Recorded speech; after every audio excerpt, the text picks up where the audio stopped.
शिवजी तहावे आड़ा भांगिया तो चालान चालान करे हो। शिवजी तहावे आड़ा भांगिया तो चालान चालान करे हो।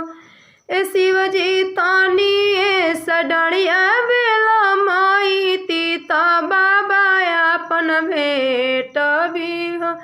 ए शिवजी तानी ए सडड़िया बेला माई तीता बाबा अपन भेट भी हो। काहे बाबा के भेंट ले तू बाबा के भेंट लो हो।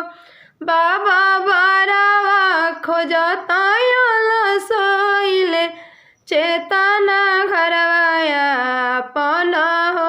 ए बाबा बारावा खोजता सोइले चेतना घरवाया अपन हो। शिवजी तहावे आड़ा भांगिया तो चालान चालान करे हो। ए शिवजी तानी ए सडड़िया बेला माई तीता भैया अपन भेंट भी हो।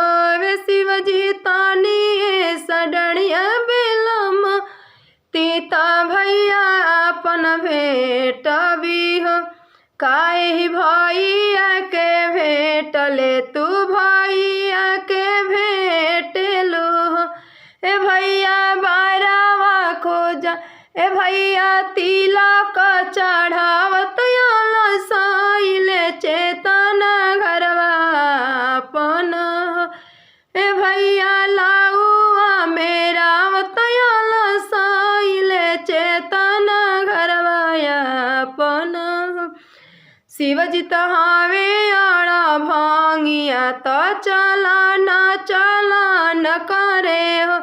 ए शिवजी तानी ए सडड़िया बेला माई तीता अम्मा अपन भेंट भी हो।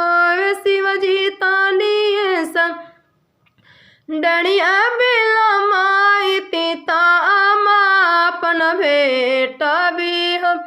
काहे आमा के भेंट ले तू आमा के भेंट लू हो। आमा लोढ़ावा घुमावते डेराइली चेतना घरवाया अपन हो। आमा लोढ़ावा घुमावते डेराइली चेतना घरवाया अपन हो। शिवजी तहावे आड़ा भांगिया तो चालान चालान करे हो। शिवजी तानी ए सडड़िया बेला माई तीता भाभी अपन भेंटती हो। काहे भाभी के भेंट ले तू भाभी के भेंट लो।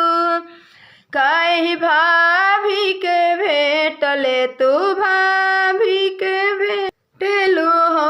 ए भाभी दहिया चटावत साइली चेतना घरवाया पना हो। ए भाभी हंसिया माजक में साइली चेतना घरवाया पना हो।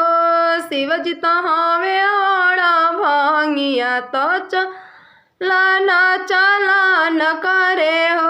ए शिवजी तानी ए सडड़िया बेला माई नैहरा लोग से भेंट करती हो। काहे नैहर के भेंट ले तू नैहर के भेंट लू हो। ए नैहर अगुआई करता साइले चेतना घरवाया अपन हो। अगर हमार वीडियो अच्छा लगी तो लोग एक लाइक शंकर जी के नाम से जरूर करब जा। हर हर महादेव।